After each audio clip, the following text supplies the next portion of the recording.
Hello बच्चों, कैसे हैं आप सब। बेटा मेरा नाम है केशव जाजू और आज मैं आप सबके समक्ष आया हूँ एक इम्पॉर्टेंट टॉपिक के बारे में चर्चा करने। पर इस बार हम केमिस्ट्री के बारे में बातचीत नहीं कर रहे हैं, हम ओवरऑल हमारी पढ़ाई के बारे में बातचीत करने वाले हैं। तो बेटा आज की सभा में हम सब लोग डिस्कस करेंगे कि जिस एग्जाम की हम सब तैयारी कर रहे हैं, जिस एग्जाम के लिए हम सब इतने समय से मेहनत कर रहे हैं, उसके लिए क्या ऐसा तरीका अपनाएं, क्या ऐसी स्ट्रैटेजीज अपनाएं, कैसे उसकी तैयारी करें कि हमारा सिलेक्शन बिल्कुल अच्छे नंबरों के साथ शिखर पे पहुंच के हो जाए। जी हाँ, बच्चे ना बहुत सारे क्या करते हैं, हम मेहनत तो बहुत करते हैं, बहुत सारे बच्चे मेहनत तो बहुत कर रहे होते हैं, पर उन्हें एक्चुअली कभी कभी सही तरीका ही नहीं समझ आता कि ऐसा क्या तरीका अपनाया जाए, ऐसे कैसे पढ़ा जाए कि हमारी पढ़ाई बिल्कुल सही तरीके से हो, हमारा सिलेक्शन बिल्कुल सही तरीके से हो, जिस रास्ते पे हम चल रहे हैं वो रास्ता बिल्कुल परफेक्ट डेस्टिनेशन तक हमको लेके जाए। बेटा बात ये होती है कि यार हम लोग ना बहुत बार मेहनत करने से नहीं थकते हैं, पर कभी कभी हमें ये नहीं पता चलता कि उस मेहनत को किस दिशा में करना है। इसी का फर्क होता है जब हम कहते हैं कि स्मार्ट वर्क करिए या हार्ड वर्क करें। हम लोग बोलते हैं कि दो तरीके से लोग काम करते हैं, स्मार्ट वर्क या हार्ड वर्क। तो बेटा हार्ड वर्क सबके लिए करना आसान होता है जो भी मेहनती है, पर एक्चुअली अगर आपको जेई में सिलेक्ट होना है, अगर आपको कोई भी तरीके का कॉम्पिटिटिव एग्जाम पार करना है, उसमें सिलेक्शन निकालना है, तो बेटा आपको स्मार्ट वर्क करने की आवश्यकता है। मैं ये नहीं कह रहा हूं कि हार्ड वर्क वाले सफल नहीं होते, हार्ड वर्क करिए, पर हार्ड वर्क के साथ में जब स्मार्ट वर्क का तड़का लग जाता है ना, आ हा क्या मजा आता है। और वो मजा हमें भी लूटना है जब हम अपना सिलेक्शन निकाल के एक अच्छे से कॉलेज में पहुंच जाएंगे और अपनी आगे की सारी लाइफ सेट कर लेंगे। ठीक है, तो बातचीत करते हैं। वो लाइफ सेट करना बहुत आगे की बात है, पर उसके लिए पहले कॉलेज तो निकालना पड़ेगा, और कॉलेज निकालने के लिए आपको तैयारी किसकी करनी पड़ेगी, जेई मेंस की या जेई एडवांस की या आपके जेई के एग्जाम की। तो बेटा आज की जो सभा है हमारी, जिसके लिए हम लोग एकत्रित हुए हैं, यहाँ मैं आप लोगों से ये डिस्कस करने चाह रहा हूँ, ये डिस्कस करने वाला हूँ कि हम जेई मेंस की पढ़ाई कैसे करें, कैसे जेई मेंस की तैयारी करें कि हमारा एग्जाम जो है वो बहुत बिल्कुल फोड़ के निकल जाए।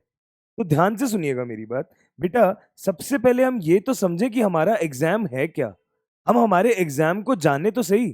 तो बेटा जो जेई मेंस का एग्जाम है उसके बारे में थोड़ी सी बातचीत कर लेता हूं मैं आपसे। जो आपका जेई मेंस का पेपर है,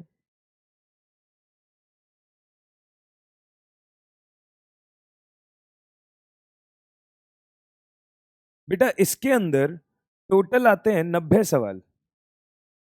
टोटल कितने आते हैं, 90 सवाल। ठीक है, इसमें से आपको करने कितने होते हैं, 75। पर चलो सवालों की बात तो बाद में है, पहले आप मुझे ये बताइए कि जेई मेंस हम देते क्यों हैं। जेई मेंस में एडमिशन लेके हम किन कॉलेज के लिए एलिजिबल हैं, किस कॉलेजों में हमें दाखिला मिल सकता है। तो बेटा जेई मेन एग्जाम के थ्रू आपको एनआईटीज, आपको सीएफटीआईज, आपको ट्रिपल आईटीज, इन कॉलेजों में और जो भी प्राइवेट यूनिवर्सिटीज होती हैं उनके एडमिशन के लिए आप जेई मेन का एग्जाम देते हो। ठीक है, जब जेई मेन आप क्वालिफाई करते हो तो जेई मेन वो पहली सीढ़ी है जिसके थ्रू आप कहां पहुंचोगे, जेई एडवांस के लिए पहुंचोगे। जेई एडवांस का पेपर देने के लिए जेई मेन वाली सीढ़ी क्लियर करना बहुत जरूरी है। ठीक है, और जेई मेन देने से आपको किस किस तरीके के कॉलेज मिल सकते हैं, आपको एनआईटीज, आपको ट्रिपल आईटीज, आपको सीएफटीआईज और आपको सारी प्राइवेट यूनिवर्सिटीज जो होती हैं अच्छी अच्छी, उन सब के लिए आप एलिजिबल हो जाते हो। जेई मेंस का जो पेपर है उसके अंदर बेटा आपके 90 सवाल हैं, 90 में से आपको कितने करने होते हैं, 75 सवाल। कैसे हैं 90 सवाल, तो ध्यान से देखिए। आपके पास में तीन विषय हैं, आपके पास में तीन विषय हैं, राइट। एक है आपका फिजिक्स, एक है आपका केमिस्ट्री और एक है आपका गणित, मैथ्स। सही बात है ना। बेटा जो भी मैं बातें करूंगा ना बहुत ध्यान से सुनना है यहाँ पे। बेटा अगर मैं कह रहा हूँ फिजिक्स केमिस्ट्री और मैथ्स, तीन सब्जेक्ट है मेरे पास में, तो बेटा जी जो फिजिक्स होता है, जो केमिस्ट्री होता है और जो मैथ्स होता है, सब में 30-30 सवाल पूछे जाते हैं आपसे। 20 क्वेश्चन तो बेटा आते हैं आपके एमसीक्यू। 20-20 सवाल तो सब में क्या आते हैं, एमसीक्यू, जो आपको करने ही होते हैं। ठीक है, और बेटा इसके अलावा आपके पास आते हैं इंटीजर वाले सवाल। इंटीजर वाले सवाल कितने कितने आते हैं, 10-10। हर सब्जेक्ट में 10-10 सवाल आते हैं। इनमें से आप कोई 5 कर सकते हैं।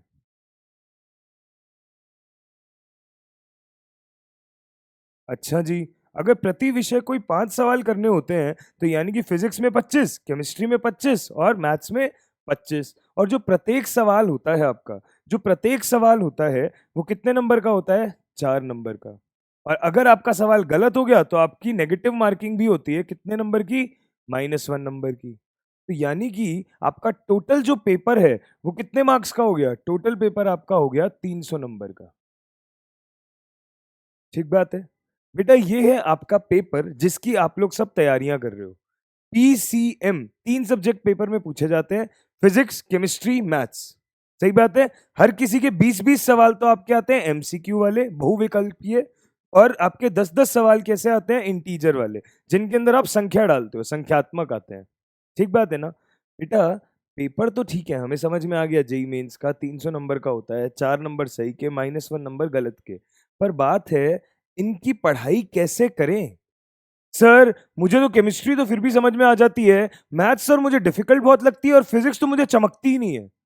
या फिर बच्चा बोलता है सर मेरी फिजिक्स और मैथ्स तो बहुत अच्छी है पर केमिस्ट्री तो सर बहुत रटंत है, मुझे तो मजा ही नहीं आता पढ़ने में। सर उसमें तो अपवाद ही अपवाद भरे हुए हैं इनऑर्गेनिक केमिस्ट्री में, क्या पढ़ें क्या ना पढ़ें कैसे पढ़ें? तो बेटा उस सब के लिए हम लोग बातचीत करते हैं। आप लोगों को ना अपनी पढ़ाई करने का एक तरीका बनाना होता है। ठीक है, आप लोग अपनी पढ़ाई का क्या करो, एक तरीका बनाओ। कैसे बनाओ? जैसे देखो हम क्या करते थे, मैं क्या करता था अपने टाइम पे, जब मैं पढ़ता था ना, जब मुझे नींद आने लग जाती थी, पढ़ते पढ़ते जब मैं थक जाता था, नींद आने लग जाती थी, तो बेटा मैं क्या करने लग जाता था, मैं सवाल करने लग जाता था मैथ्स के। जब मैं क्वेश्चंस करता था ना तो उससे नींद उठती है, क्योंकि जब सवाल आपसे बनते हैं आपका दिमाग चलता है, आपकी नींद उड़ती है। ठीक है। जब मैं पढ़ते पढ़ते थक जाता था, नींद नहीं आ रही है मुझे, जब मैं पढ़ते पढ़ते थक जाता था ना, उस टाइम पे मैं क्या करता था कि यार अब मेरा ना दिमाग चलाने का मन नहीं कर रहा है, कुछ बहुत ज्यादा लिखने का मन नहीं कर रहा, मैं चाहता हूँ कुछ ऐसा देख लूं जिसको मैं जब पढ़ता रहूं मेरी नजरों के आगे से निकलता रहे, चीजें थोड़ी थोड़ी आपके दिमाग में स्टोर होती रहे। उस टाइम पे बेटा मैं इनऑर्गेनिक केमिस्ट्री खोल देता था। जैसे कि पी ब्लॉक एक बार देख लिया, जैसे कि डी ब्लॉक हो गया, जैसे कि एस ब्लॉक हो गया, जैसे कि केमिकल बॉन्डिंग हो गया। तो उसमें क्या है, जब आप चीजों को सिर्फ पढ़ते हो ना, ऐसे लाइन बाय लाइन भी जब पढ़ते भी हो तो भी बस दिमाग चलता रहता है, एज सच आपको बहुत ज्यादा पेन चलाने की और मेहनत करने की जरूरत नहीं पड़ती। तो बेटा पता होना चाहिए, हमें एक स्केड्यूल बनाना होता है कि किस टाइम पे हम क्या पढ़ेंगे। ठीक है। अच्छा मैं टाइम टेबल बनाने की बात नहीं कर रहा हूँ, टाइम टेबल आप बनाइए, वो आपकी पर्सनल चॉइस है, आपको कौन सा सब्जेक्ट अच्छा लगता है, कौन सा सब्जेक्ट खराब लगता है। पर हाँ आपको एक तरीके से बनाना पड़ेगा सारा काम। ऐसे नहीं होगा कि भाई मर्जी से जो मन आ रहा है वो कर लिया, जो मन आ रहा है वो छोड़ दिया। ठीक। अच्छा ध्यान से सुने मेरी बात, अगर हमने एग्जाम के बारे में बातचीत कर ली है कि भाई हमारे पास में इतने तरीके के सवाल आते हैं, इतने नंबर का पेपर आता है, ये हमारा स्कोर होता है, इसके बाद में हमने बातचीत क्या करी, हमने बोला इस एग्जाम से हम कौन कौन से कॉलेजेस के लिए एलिजिबल होते हैं। तो बेटा एनआईटीज, तो बेटा आपके पास में ट्रिपल आईटीज, तो बेटा आपके पास में सीएफटीआईज। ठीक है। और आपके पास में बेटा जो प्राइवेट कॉलेज होते हैं।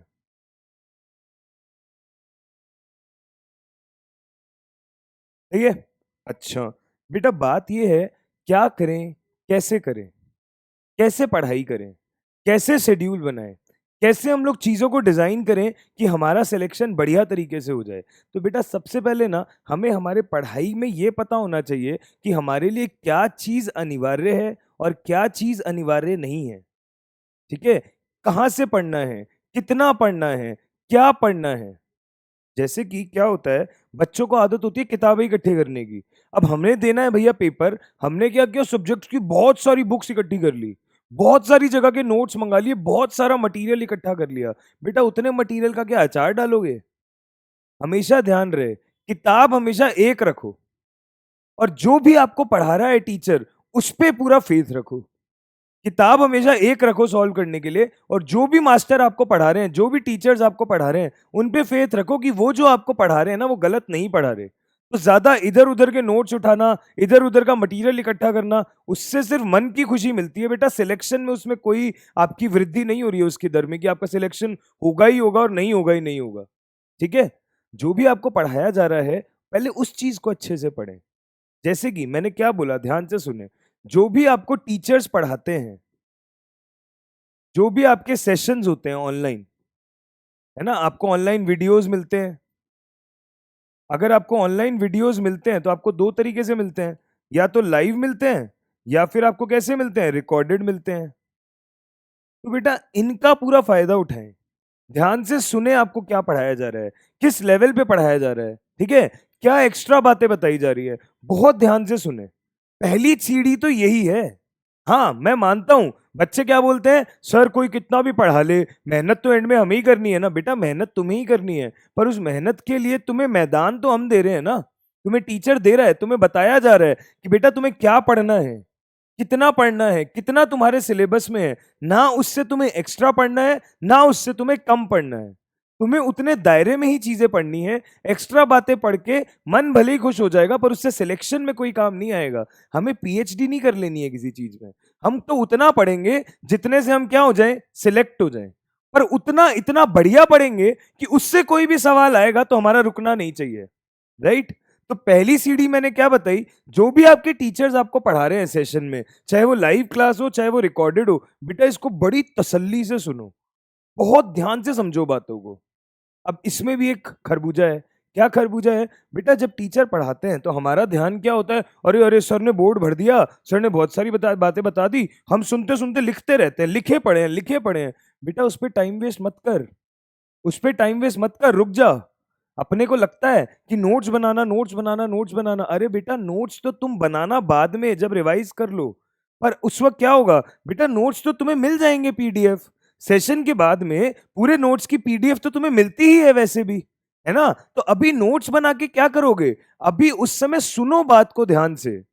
सपोज करो मैं तुम्हें कोई रिएक्शन समझा रहा हूं, मैं तुम्हें कोई ऑर्डर समझा रहा हूं, अम्लीय सांद्रता का ऑर्डर समझाया मैंने, या मैंने तुम्हें बताया स्थिर क्वाथी क्या होते हैं। अब आपने क्या करा, स्थिर क्वाथी हेडिंग सुन ली, जो मैंने सवाल कराया, जो मैंने फंडे बताया उसको लिखना शुरू कर दिया। पर बेटा वो लिखने के चक्कर में बोर्ड पे क्या लिखा हुआ है, मैंने शायद कोई दो बातें ऐसी बता दी थी जिसपे डायरेक्ट कोई बाद में सवाल बन जाएगा और हम पछताएंगे, अरे यार सर ने कहा था। तो सर वो तो हम आपका वीडियो खोल के वैसे भी देख लेंगे, क्या बात कर रहे हो आप। पर बेटा मुझे एक बात बता, एक बार जब तूने बात को तमीज से सुन लिया, ढंग से अपने मन में बिठा लिया, फिर तू जब नोट्स रिवाइज करेगा तो तेरा उस पर एक डबल अप्रूवल लग गया, राइट। तो ज्यादा फायदा है, या फिर अभी तू बस लिखने में लगा हुआ है, ठीक है, अभी आप बस लिखने में लगे हुए हो, मैं जो बता रहा हूं उस पर बहुत ज्यादा ध्यान ही नहीं दे रहे हैं, सिर्फ कॉपियां भरने में लगे हुए हैं, तो बेटा बाद में बार बार वीडियो खोल खोल के देखोगे तो फिर तो इस बात की गारंटी नहीं है यार कि क्या सुना क्या नहीं सुना। हम वेट थोड़ी करेंगे कि अपना एक एक सवाल गलत होता जाएगा और बार बार वो वीडियो खोल खोल के देखते रहेंगे। तो बेटा बहुत जरूरी बात है, जो आपको पढ़ाया जा रहा है उसको बहुत ध्यान से सुने, लिखने में कम ध्यान लगाएं, दिमाग ज्यादा लगाएं। क्योंकि लिखने वाला काम मैं मना नहीं कर रहा, लिखना चाहिए, नोट्स अपने बनाने चाहिए, पर बेटा जब सेशन खत्म होता है तो आपको नोट्स की पीडीएफ मिलती है कि नहीं मिलती है, मिलती है ना। तो जब आप नोट्स की पीडीएफ से रिवाइज कर रहे हैं ना, तब सेशन सुन लिया, पीडीएफ से नोट्स रिवाइज कर रहे हो, उस वक्त अपने शॉर्ट नोट्स बनाओ। शॉर्ट नोट्स बनाने हैं, लॉन्ग नोट्स बनाने हैं, वो बनाओ, बात करेंगे अभी शॉर्ट नोट्स पे, पर उस वक्त अपने नोट्स बनाओ, वीडियो सुनते हुए मत बनाओ। हाँ वीडियो सुनते हुए मैं कहता हूं सवाल करो, पॉज करके वो जरूर करो, या कोई ऐसी बात लगती है कि यार वो बहुत ही ज्यादा कुछ आउट ऑफ द बॉक्स बता दी, तो वो लिखो। पूरे पूरे सेशन लिखने की जरूरत नहीं है, क्योंकि वो तो लिखा हुआ मिलने वाला है आपको, बेटा पूरी पीडीएफ मिल जाएगी जो भी हम यहाँ पे लिखते हैं, राइट। अपना ज्यादा से ज्यादा ध्यान इस बात पे लगाओ कि क्या पढ़ाया जा रहा है, क्योंकि वो बिल्कुल सटीक पढ़ाया जा रहा है तुम्हारे एग्जाम के पॉइंट ऑफ व्यू से। पहला पॉइंट समझ में आया, जो पढ़ाया जा रहा है उसको हम ध्यान से पढ़ेंगे। अच्छा दूसरी बात सुनना मेरी ध्यान से, बेटा दूसरी बात, जब आप पढ़ लेते हो, हमेशा आपको कहा जाता है कि एक बार पढ़ लिए, मैं हमेशा अपने सेशन में बोलता हूं उसके बाद में क्या गो थ्रू करो, एनसीईआरटी। बेटा एनसीईआरटी ना आपके लिए भगवान होनी चाहिए। जेई मेंस का 60 से 70% पेपर डायरेक्ट एनसीईआरटी से आता है, और अगर मैं मेरे सब्जेक्ट की बात करूं केमिस्ट्री की, तो बेटा केमिस्ट्री में तो डायरेक्ट ही एनसीईआरटी की लाइन आ जाती है उठ उठ के, ठीक है। जेई मेंस के लिए एनसीईआरटी बहुत इंपॉर्टेंट है। एनसीईआरटी में जो टॉपिक्स पढ़ाए गए हैं वो टॉपिक्स पढ़ना बहुत इंपॉर्टेंट है। हाँ उनमें अगर थोड़ी एक्स्ट्रा नॉलेज चाहिए तो उसके लिए हम हैं यहाँ पे, पर बेटा एनसीईआरटी जितना तो आपको अच्छे से आना चाहिए। एनसीईआरटी के जो सवाल होते हैं, हम सोचते हैं बोर्ड वाले बच्चे ही वो सवाल करेंगे, हम क्यों करें, तो बेटा एनसीईआरटी के सवाल, एनसीईआरटी की एक एक लाइन इंपॉर्टेंट है, ठीक है। एनसीईआरटी को तो इग्नोर करना ही नहीं है। आपका जेई मेन सिलेक्शन करवाने के लिए अगर सबसे बड़ा कोई भगवान है तो वो एनसीईआरटी है। हम भी जब पढ़ाते हैं तो हम ये बात इंश्योर करते हैं कि आपकी एनसीईआरटी के सारे टॉपिक्स कवर हो जाएं। पर बेटा अल्टीमेटली अगर आप नोट्स रिवाइज करके, मैं हमेशा आपको कहता हूं, जो सेशन में पढ़ाया है उसको पढ़ना और उसके बाद में क्या करना, एनसीईआरटी जरूर गो थ्रू करना, ताकि आपको ये बात की तसल्ली हो कि भाई सारी बातें आपने कवर कर ली हैं। एनसीईआरटी आना बहुत जरूरी है, एनसीईआरटी की एक एक लाइन इंपॉर्टेंट है। ठीक है। और जब आपने एनसीईआरटी कर ली, जब आपने जो भी करवाया था टीचर ने वो कर लिया, बेटा इसके बाद तीसरी सबसे इंपॉर्टेंट चीज जो है, सबसे इंपॉर्टेंट चीज जो है वो है प्रैक्टिस, अभ्यास।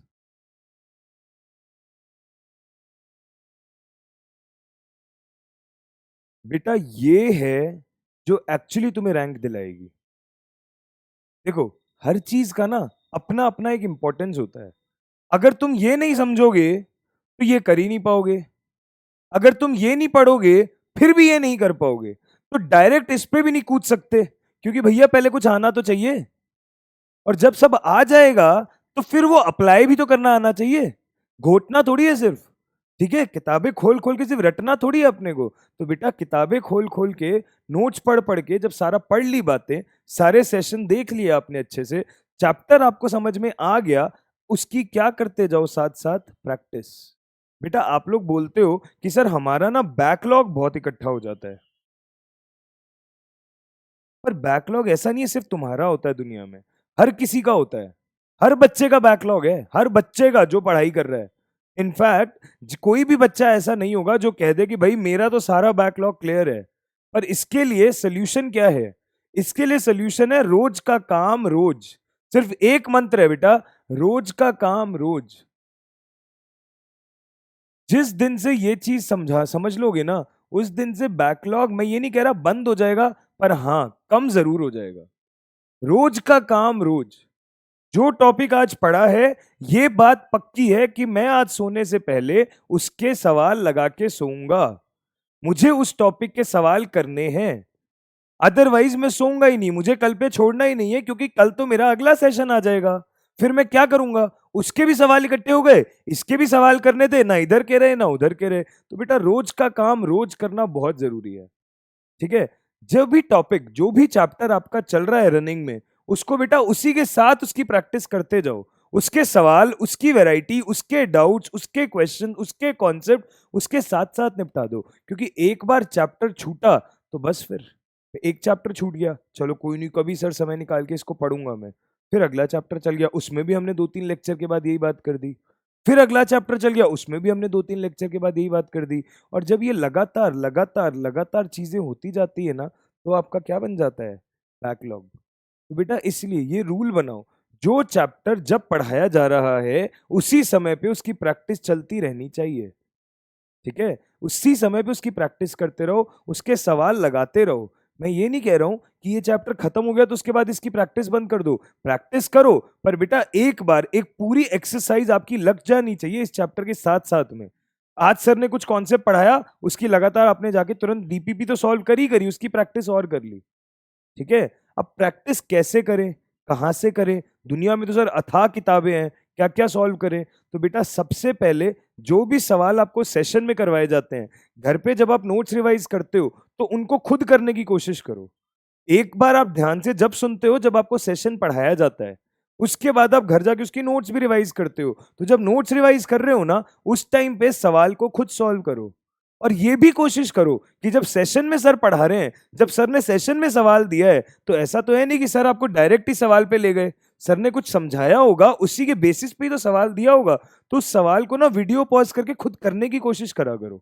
जैसे अपन नॉर्मल जब स्कूल में या क्लासरूम में बैठे होते हैं, तो जब कोई टीचर सवाल देता है तो हमारी टेंडेंसी नहीं होती कि सबसे पहले मैं हाथ उठाऊंगा, सबसे पहले मेरा होना चाहिए। तो वही टेंडेंसी उस समय भी ऑनलाइन होनी चाहिए आपके दिमाग में, कि सबसे पहले तो ये सवाल मेरा होना है। बेटा उस समय आपके आसपास कोई क्लास नहीं है, आपकी जंग खुद से है। हर नया दिन आपको पहले दिन से बेटर बना रहा है कि नहीं? हर नया दिन, हर नया चैप्टर आपके कॉन्सेप्ट्स को स्ट्रॉन्ग कर रहा है कि नहीं? आप खुद अपना फैसला करने वाले हैं। इसलिए आप अपने आप से कभी झूठ नहीं बोल सकते। आप किसी को भी पागल बना सकते हैं, पर आप खुद से झूठ नहीं बोल पाएंगे। आप घर वालों को भले ही कह दो कि मैं कमरा बंद करके बैठा था और मैं तो आज 6 घंटे पढ़ के आया हूँ, मजा आ गया, मैंने आज बहुत पढ़ाई करी। अरे बेटा, तुझे अंदर से पता है तूने कितनी देर उसमें इंस्टाग्राम चला दिया, कितनी देर तूने फोन में फेसबुक में टाइम लगा दिया, कितनी देर तूने कोई पबजी वगैरह गेम खेल दिया, और कितनी देर तूने गाने सुन दिए। उस सब के बाद जो तेरा समय बचा उसमें तूने पढ़ाई करी। अगर तुम इनमें से कुछ नहीं कर रहे हो, एक्चुअली पढ़ाई कर रहे हो, बहुत अच्छी बात है। पर जो लोग ये अलग अलग डिस्ट्रैक्शंस की तरफ जा रहे हैं, बेटा मैं अभी भी बता रहा हूं, पूरी जिंदगी यही सब करना है। एक बार सिलेक्शन हो जाएगा, कॉलेज में चले जाओगे, कोई तुम्हें पूछेगा भी नहीं कि बेटा ये क्या कर रहे हो, तुम इंस्टा पे हो या तुम कितना पबजी खेलते हो, तुम कितना बाहर जाते हो, कितना क्या करते हो। सिर्फ सिलेक्शन तक की देरी है। तो सिलेक्शन तक सिर्फ पढ़ाई, उसके बाद में सब कुछ ही कर लेंगे अपन लाइफ में, कुछ छोड़ेंगे ही नहीं। लोग कहते हैं सर टाइम मैनेजमेंट, हमें टाइम मैनेजमेंट नहीं करना आता, हमें नहीं समझ आता कितने घंटे पढ़ें, कितने घंटे सोएं, कितने घंटे क्या करें। तो बेटा देखो, एक सिंपल सी बात बताता हूं, 6 घंटे सो, उसके अलावा जो बचा हुआ दिन है वो मैं प्लान नहीं करवाऊंगा कभी भी।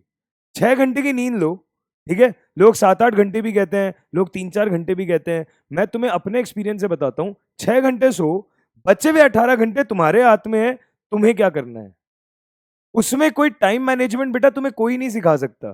तुम लोग गोल अपने सेट कर लेते हो, है ना, तुम लोग अपनी मर्जी से बैठ जाते हो। तुम लोग क्या करते हो, तुम लोग बोलते हो अच्छा आज सुबह सुबह उठ के सर मैंने लिस्ट बना ली है, मैंने बोल दिया मैं ये कर दूंगा, ये कर दूंगा, ये डीपीपी निपटा दूंगा, ये वर्कशीट निपटा दूंगा, ये चैप्टर खत्म कर दूंगा, ये कर दूंगा। ऐसे नहीं, रियलिस्टिक गोल बनाओ। ऐसे गोल बनाओ जो पूरे किए जा सके, ठीक है। ऐसे पन्ने नहीं भरने हैं।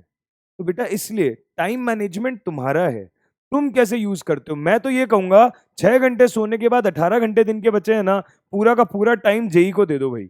इतना पढ़ दो, इतनी मेहनत कर दो कि तुम्हारे पास में खुद को कहने के लिए भी ना हो कि यार तूने मेहनत में थोड़ी सी कमी तो छोड़ दी, है ना। खुद भी ना कह पाओ खुद को, कोई और तो कहे ना कहे बात की बात है, ठीक है।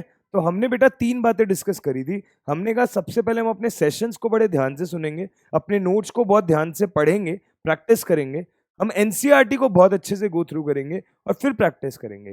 प्रैक्टिस में हम क्या क्या करेंगे, हम जो डीपीपी वर्कशीट हमें मिलती है हम उसको सॉल्व करेंगे। इसके अलावा जो भी हमारे पास बुकलेट है, जो भी हमारे पास हमारा पैकेज है, उसके हम सारे सवाल लगा देंगे। बेटा ध्यान रहे, आपके जेई के एग्जाम से पहले जो भी पैकेज आपको मिलता है, जो भी मटेरियल आपको मिलता है ना, वर्कशीट मिलती है, मॉड्यूल मिलता है, या आपके पास कोई भी किताब है एग्जाम्पलर या कोई भी अच्छी किताब है, बेटा उसके सवाल 2 से 3 बार सारे लग जाने चाहिए आपके।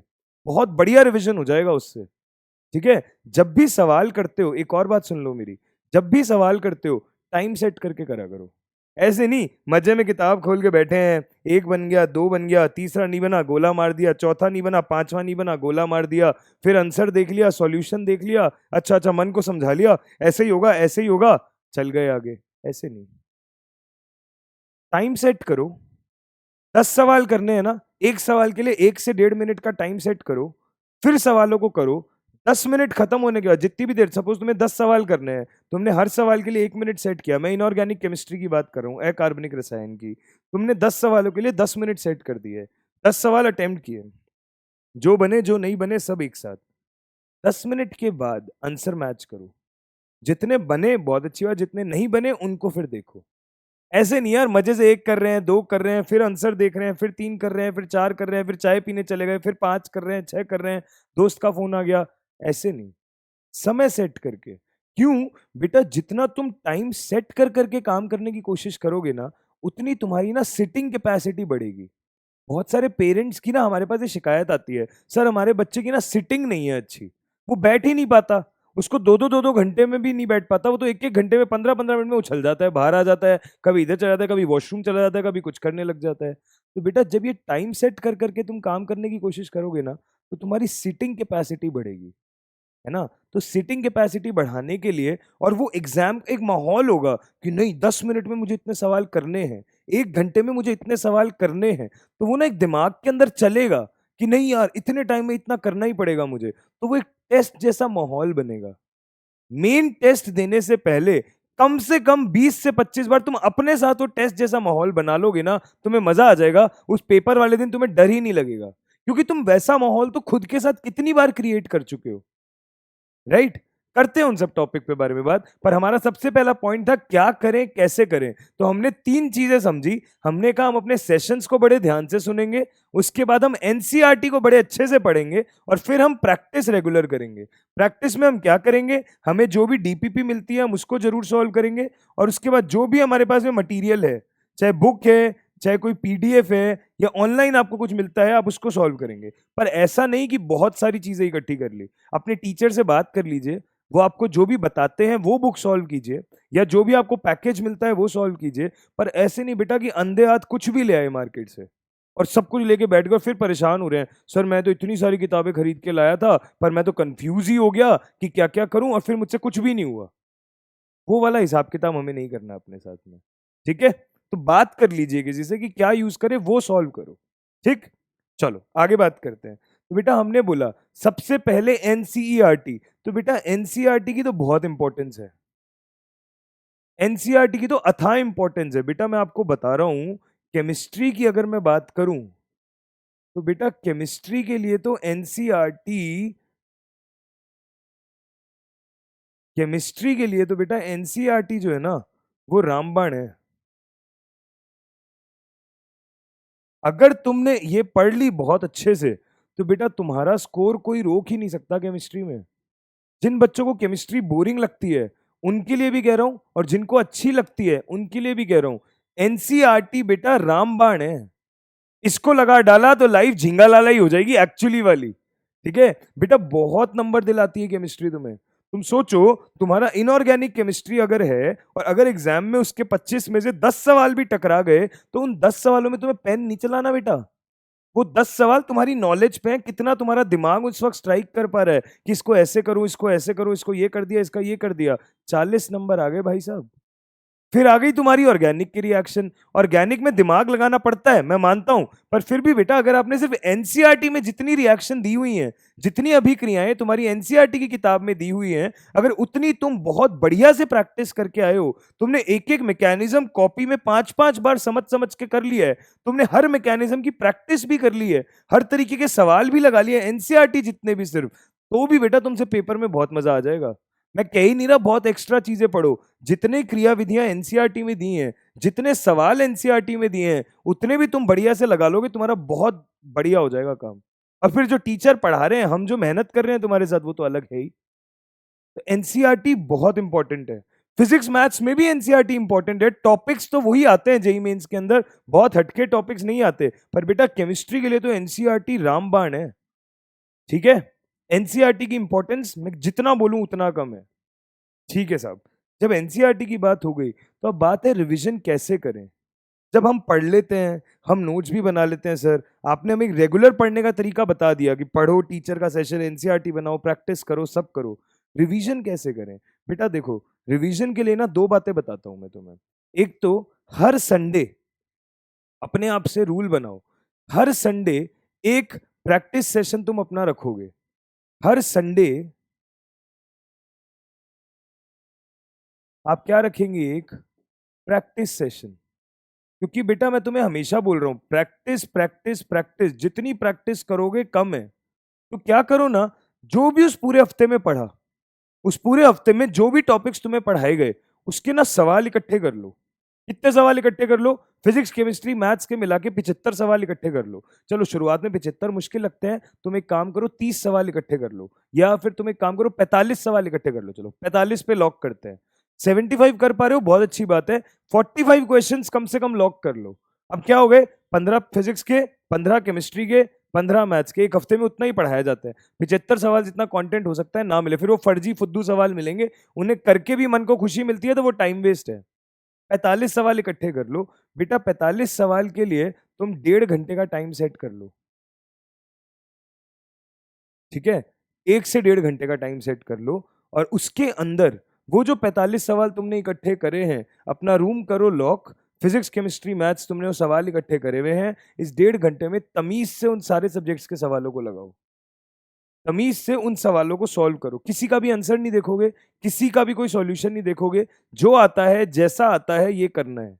अभी तुम्हारी मर्जी है कि तुम सैटरडे रात तक सारा पढ़ के सोए थे तो तुमने संडे को सुबह सुबह कर लिया, या संडे को भी तुमने दिन में रिवीजन कर लिया और संडे को शाम को ही करने बैठ गए।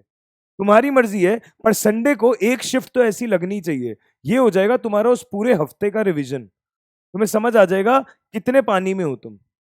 फिर जो जो गलतियां आती हैं उनको रिवाइज कर लो यार। जिस टॉपिक से सवाल तुम्हारे सबसे ज्यादा गलत हुए हैं, या जो सवाल तुम अटेम्प्ट ही नहीं कर पाए, तुम्हें पता चल जाएगा तुम्हारा कौन सा टॉपिक वीक है। पहली बात तो हो गई है। लॉन्गर रन में रिवीजन कैसे करना है? तो बेटा रिवीजन करने के लिए सबसे अच्छी बात होती है, नोट्स रिवाइज करो सबसे पहले। इन जनरल कोई रिवीजन के लिए कहता है तो मैं तो यही समझाता हूं, नोट्स रिवाइज करो और फिर बेटा सिर्फ एक ही बात, सवाल लगाओ। जितने हो सकता है सवाल लगाओ, सवाल से घबराओ मत। सवाल से घबराओ मत कि भाई ये वाला करूं कि नहीं करूं, मुझसे बनेगा कि नहीं बनेगा, तो एडवांस का सवाल आ गया, मैं तो मेंस की तैयारी कर रहा हूं। अगर टॉपिक आ गया तो काहे बात का डरना, काहे का मेन और काहे का एडवांस। है तो 11वीं 12वीं की केमिस्ट्री ना, वो है तो 11वीं 12वीं की फिजिक्स मैथ्स ही ना। प्रैक्टिस करो। ठीक है। जब सवाल लगा रहे हो, तुमने सबसे पहले सवाल लगा लिया क्या, अपनी पुरानी डीपीपीज उठाओ उस चैप्टर की। पुरानी डीपीपीज उठाओ उस चैप्टर की। बेटा जब भी डीपीपी सॉल्व करते हो ना, जो सवाल तुमसे पहली बार में नहीं बने, जैसे तुमने टाइम सेट करके डीपीपी सॉल्व करी, तुमने देखा भाई 10 सवाल में से मेरे से 3 सवाल नहीं बने, उनको सर्कल कर लो। वो आपका डाउट है, जब टीचर डिस्कस करेंगे आपसे, आपका वो डाउट क्लियर हो जाएगा। वो जो तुमने सर्कल लगाए हुए सवाल थे, हर डीपीपी में ऐसा कर लो, जो जो सर्कल लगाए हुए सवाल है बेटा उनके सॉल्यूशन बड़े अच्छे से लिख के रख लो एक जगह पे। ये शुरू से प्रैक्टिस होनी चाहिए। जो सवाल अपने से नहीं बने, जब उनका सॉल्यूशन पता चल रहा है, उसको सही से लिख के रख लो। अब जब भी वो चैप्टर तुम कोई भी रिवाइज करते हो ना, तो सबसे पहले सवाल लगाते हुए डीपीपी के वो सवाल करो जो तुमने सर्कल कर रखे थे, क्योंकि बेटा जो आपसे पहली बार में बन गए थे, हाई चांसेस हैं तुम उसको अब और रिवाइज करके कर रहे हो तो वो तो तुमसे बन ही जाएंगे। पर जो सवाल नहीं बने थे, एक बार उनको कर लो सारे। ठीक है। पुरानी डीपीपी के वो सवाल तुमने लगा दिए। जैसे ही तुमने वो सवाल लगा दिए, उसके बाद में यही काम करो, जो भी तुम्हारा पैकेज है, जो भी तुम्हारा मॉड्यूल है, शीट है, किताब है, जो भी तुम सॉल्व करते हो, उसमें जो सवाल तुमसे नहीं बने थे उनको कर लो। और बेटा ये करने के बाद में आपको क्या लगाना है, पुराने जेई के सवाल, जो एग्जाम में आए हुए सवाल है। अब ऐसा नहीं है कि ये तुम पहले नहीं कर रहे होगे। जब भी तुम, जो भी चैप्टर तुम्हें पढ़ाया जाएगा, मैंने कहा है उसके टाइम पे उसकी प्रैक्टिस करके चलो, तो उसी टाइम पे तुम जेई के भी सवाल कर लेते हो, तुम डीपीपी भी कर लेते हो, तुम पैकेज भी कर लेते हो। पर रिवीजन के टाइम हमेशा वो सवाल पहले करो जो तुम्हें लगता था तुमसे पहली बार में नहीं हुए। उन सवालों को कर लो अच्छे से। उसके बाद में कोई भी एक नई एक्सरसाइज कर लो, कोई भी टेस्ट पेपर सॉल्व कर लो, कोई भी और प्रैक्टिस करो, पर पहले वो सारे सवाल अच्छे से हो जाने चाहिए। और जब पेपर करीब हो, तो बेटा हम, इतना समय हमारे पास नहीं कि हम हर चैप्टर के 100 सवाल अभी से लगाने शुरू कर दें, मतलब एग्जाम से कुछ दिन पहले करें। पर हाँ, जब कोई चैप्टर तुम शुरुआत में पढ़ते हो ना पहली बार, तो मैंने कहा उस चैप्टर का सारा काम जब तक वो चैप्टर चल रहा है उसको निपटा दो। तो एक बात तुम्हें पता होनी चाहिए, कोशिश करके रखो हर चैप्टर के 100 सवाल तुम्हारे हो जाएं। टीपीपी, पैकेज, किताबें, जो भी तुम कर रहे हो, हर चैप्टर के 100 सवाल तुम कर चुके हो। बेटा 100 सवाल बहुत ज्यादा होते हैं। जब तुमने 100 सवाल कर दिए ना, तो तुमने लगभग सारी वैरायटीज कवर कर दी। ठीक है। तो उस टाइम इतनी प्रैक्टिस कर रखी होगी, और फिर जब रिवीजन करेंगे और उन 100 में से जो भी हमने सवाल लगाए थे, उनमें से जो जो हमसे नहीं हुआ उसको हम दोबारा रिवाइज कर लेंगे, तो फिर तो बेटा बल्ले बल्ले हो जाएगी, मजे ही आ जाएंगे, सारे कंसेप्ट अच्छे से क्लियर हो गए। राइट। ठीक है। नोट्स रिवाइज करते हैं, जो नोट्स में सवाल आते हैं उन्हें भी खुद सॉल्व करिए। उसमें भी स्टार मार्क करके रखो जो टीचर कहते हैं बहुत इंपॉर्टेंट सवाल है, या फिर जो तुमसे घर पे सॉल्व करते हुए नहीं हुए थे।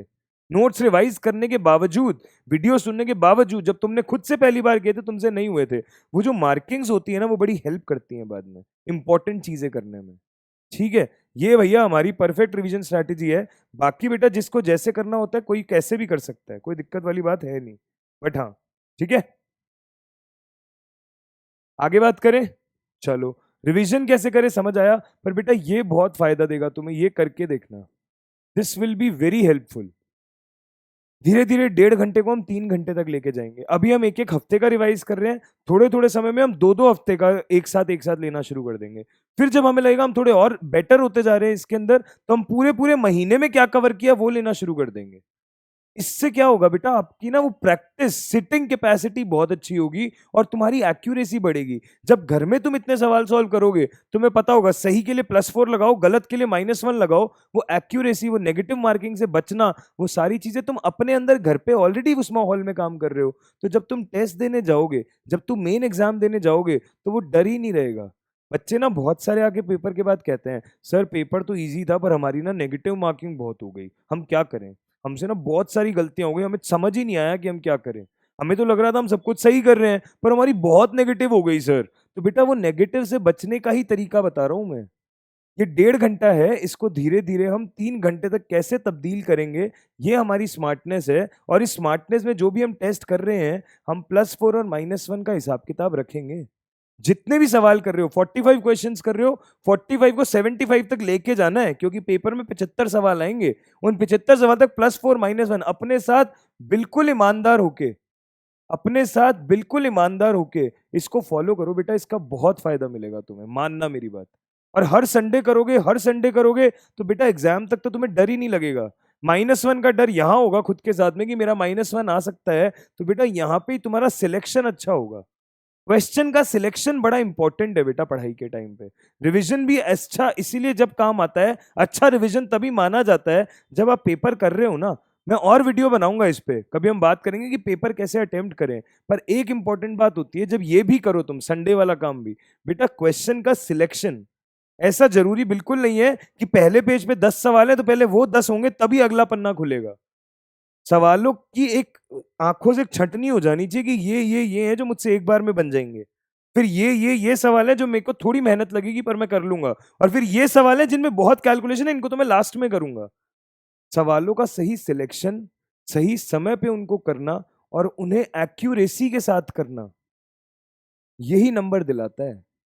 कंसेप्ट बहुत बच्चों को आते हैं, पर बच्चे कभी कभी 5 सवालों में इतना स्टक होके रह जाते हैं कि बचे हुए 20 सवालों में देखते देखते ही वो कहते हैं सर हमारा तो टाइम ही खत्म हो गया, 3 घंटे का पेपर था, 1 घंटा फिजिक्स को देना था, मैं तो 5 सवाल को लगा कि मैं सही कर दूंगा, मैं बचे हुए 20 में से 10 तो पढ़ ही नहीं पाया और बचे हुए 10 में मैं तुक्के मार के आ गया। तो बेटा क्या उखाड़ा है 5 करके भी? क्या उखाड़ लिया? तुम्हें कोई शाबाशी थोड़ी देगा कि ये 5 सवालों में तुम्हारे फंडे बड़े सही थे तो चलो हम तुम्हें ले लेते हैं एग्जाम में, तुम्हें कॉलेज में एडमिशन दिला देते हैं। ना ना ना ना ना। क्वेश्चन का सिलेक्शन बड़ा इंपॉर्टेंट है, क्या पहले करना है क्या बाद में करना है। पर सारी बातें आज नहीं कर सकते, करेंगे उसके बारे में आगे बात। रिवीजन कैसे करें ये बात हमने कर ली है डिस्कस, ये 2 बातें हैं, राइट? ठीक है बेटा, अगर रिवीजन कैसे करें हमें समझ में आता है, तो अब हम लोग बात करते हैं इस चीज की। बेटा देखो, सेल्फ स्टडी बहुत इंपॉर्टेंट है। आपको मैं कोई चैप्टर पढ़ा के जाता हूँ, मैं हो सकता है आपको एक चैप्टर 8 सेशन लेके पढ़ाऊं, मैं हो सकता है कोई एक चैप्टर आपको 1 शॉट में क्लास दे के पढ़ा दूं। पर बेटा इन सब चीजों से भी ज्यादा इंपॉर्टेंट ये है कि आप उस चीज को कैसे लेते हैं। Self study is very important. हम जो भी कर रहे हैं, हम जितनी भी मेहनत कर रहे हैं, आपको जितना भी पढ़ा रहे हैं, बेटा हम तो सिर्फ 60% मेहनत कर रहे हैं तुम्हारे साथ, बची हुई 40% मेहनत तुम्हारी है।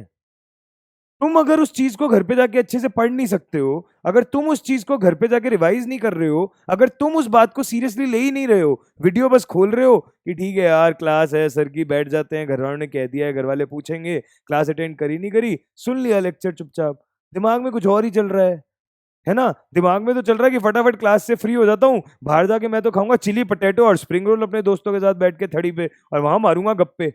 तो बेटा अगर चिली पटेटो स्प्रिंग रोल चल रहा है दिमाग में, तो वो क्लास भी कोई हेल्प नहीं करने वाली। उस क्लास को ध्यान से सुन के जो भी पढ़ा है उसको खुद से अप्लाई करना, सेल्फ स्टडी बहुत इंपॉर्टेंट है। और ये जितनी बातें अभी तक हमने करी है ना इस सेशन के अंदर आज के में, वो सब सेल्फ स्टडी ओरिएंटेड ही हैं। सब बातें तुम्हारे लिए ही हैं। तुम बैठ के प्रैक्टिस करो, तुम क्वेश्चंस करो, तुम सही तरीके से सवाल करो, तुम नोट्स रिवाइज करो, सब सेल्फ स्टडी। सेल्फ स्टडी बहुत इंपॉर्टेंट है। हम कोई मंत्र तुम पे नहीं फूक सकते कि तुम जाके पेपर सही करके आओ। हम तुम्हें पढ़ा सकते हैं, हम तुम्हें अच्छा पढ़ा सकते हैं, हम तुम्हें सही फंडे सिखा सकते हैं, पर बेटा उसको यूज कैसे करना है, उसकी प्रैक्टिस पेन तो तुम्हें चलाना पड़ेगा यार। पेपर में जाके वो आंसर टिक करना और रफ पेज पे सॉल्व करके देखना तो तुम्हें करना पड़ेगा यार। तो सेल्फ स्टडी बहुत इंपॉर्टेंट है। खुद से जब तक नहीं करोगे तब तक मजा नहीं आएगा। ठीक बात है। और सबसे इंपॉर्टेंट चीज है, कोई भी एग्जाम की तुम तैयारी कर रहे हो, जेई मेंस हो, जेई एडवांस हो, नीट हो, only one thing, practice practice practice. बेटा सवालों की भूख होनी चाहिए तुम्हें, सवालों की भूख होनी चाहिए, मानो मेरी बात। जितनी ज्यादा तुम्हें ऐसा होगा ना कि नहीं सर मुझे तो और सवाल चाहिए, मुझे और सवाल चाहिए, हर क्वेश्चन को जब देखते हो तो बेटा दिमाग में अरे यार मेरे से कैसे नहीं बनेगा ये सवाल, मेरे से नहीं बनेगा तो किससे बनेगा यार, मैंने इतना अच्छा पढ़ा है, मैंने पूरा रिवीजन किया है, मुझसे सेशन के जब सारे सवाल बन गए तो ये क्या सवाल है, ये तो नाचीज है, तो मुझसे कैसे नहीं बनेगा। तो बेटा सवालों को लेके ये चीज होनी चाहिए दिमाग में कि मुझसे क्यों नहीं होगा, और अगर मुझसे नहीं हो रहा तो फिर वजह क्या है उस चीज की, कहां कमी आ रही है मेरी मेहनत में। पर हाँ, दिन भर प्रैक्टिस, जितनी ज्यादा प्रैक्टिस करोगे बेटा उतना बढ़िया होगा। मैं तो आपको पता है क्या बताता हूं, मेरे साथ में सच्ची घटना बता रहा हूं। बेटा मैंने ना ऑर्गेनिक केमिस्ट्री जब मैं पढ़ता था, जब मैं पढ़ता था, झूठ नहीं कह रहा, मैंने कोटा से पढ़ाई करी, ठीक है। जब मैं पढ़ता था ना तो मुझे फिजिकल केमिस्ट्री अच्छी लगती थी, इनऑर्गेनिक भी ठीक लगती थी, मुझे ऑर्गेनिक बहुत पसंद आती थी। तो मैंने मेरे जेई मेंस के पेपर से पहले बेटा 3-4 बार मेरे नोट्स बिल्कुल बढ़िया तरीके से पढ़ लिए थे। मैं ही नहीं कह रहा मैंने रट लिए थे, बट मुझे समझ में आने लग गया था कि अच्छा ऐसा केस होगा तो ये प्रोडक्ट बनेगा, ऐसा होगा तो ये उत्पाद बनेगा, 1 डिग्री है तो ये करना पड़ेगा, 3 डिग्री है तो ये करना पड़ेगा। मतलब बड़ा मजा आता था मुझे ऑर्गेनिक में। और बेटा मैंने ना जो मुझे पैकेज मिलता था मेरी कोचिंग से वो पूरा का पूरा सॉल्व कर दिया था, और उसके साथ साथ अपने सर से बात करके एक बुक लेके आया था मैं, वो भी मैंने पूरी 2 बार सॉल्व कर दी थी। सच बता रहा हूँ, केमिस्ट्री मुझे बहुत पसंद थी, तो मैंने इतनी बार वो सब जब सॉल्व कर लिया ना, तो बेटा फिर क्या हुआ मेरे साथ में, जब एग्जाम में देने गया तो बेटा एग्जाम के अंदर कुछ कुछ सवाल तो ऐसे आ गए जिनके मुझे आंसर याद थे। आप सोच सकते हो, जेई का पेपर, आईआईटी का पेपर, ऐसा पेपर जिसमें ऐसे सवाल मुझे दिख गए जिनके मुझे आंसर याद थे। ये मदद कौन करेगा, सिर्फ प्रैक्टिस। अगर मैं सिर्फ पढ़ के चला जाता, अच्छा ठीक है मुझे तो फंडे आते हैं, मुझे तो कॉन्सेप्ट्स आते हैं, मैं देख लूंगा पेपर में जो भी आएगा, बेटा फिर तो क्या ही होता मुझसे, फंडे तो फिर सभी पढ़ के जाते हैं। प्रैक्टिस करने से ना दिमाग खुलता है, अलग अलग तरीके के आपको सवाल मिलते हैं। बहुत सारी बातें ऐसी होती है, टीचर जब पढ़ा रहा होता है तो टीचर उतना नहीं एक्सप्लेन कर पाता, क्वेश्चंस के थ्रू वो बातें ज्यादा समझ में आती हैं। तो प्रैक्टिस बहुत इंपॉर्टेंट है, ठीक है। तो हम लोग अपने सेशन को बहुत ज्यादा लंबा नहीं खींचते हैं, हम लोग कंक्लूड करते हैं। हम ये बात बोल रहे हैं कि हम अपने सेशंस को बड़े ध्यान से पढ़ें, हम एनसीईआरटी को बहुत अच्छे से पढ़ें, हम पुराने जेई के सवाल जरूर लगा लें जिससे हमें पता चले कि एग्जाम में क्या पूछा जा रहा है। उससे कॉन्फिडेंस आएगा कि जो तुमने पढ़ा है और तुमसे सवाल बन रहे हैं, अगर तुमसे आईआईटी जेई के जेई मेंस के सवाल बन रहे हैं एग्जाम में आए हुए, मतलब तुम्हारी मेहनत बिल्कुल सही डायरेक्शन में है। और फिर एक्स्ट्रा बहुत सारे सवालों की प्रैक्टिस करते रहें, टाइम सेट करके जरूर पढ़ाई करें, जब भी सवाल करें टाइम सेट करके करें। हर संडे प्रैक्टिस सेशन अपने घर पे जरूर रखें। अगर 75 से शुरू करना चाहते हो बहुत अच्छी बात है, या 45 से शुरू करो। और अगर जो बिल्कुल ही न्यू कमर्स बच्चे हैं, जो 11वीं के बच्चे वीडियो देख रहे हैं, मैं कहता हूं बेटा 30 सवालों से शुरू कर लो, 2 साल हैं, हम पहुंच जाएंगे 75 तक। पर इस चीज को बंद एक भी दिन नहीं करेंगे, एक भी संडे ऐसा नहीं जाना चाहिए जब बंद करेंगे।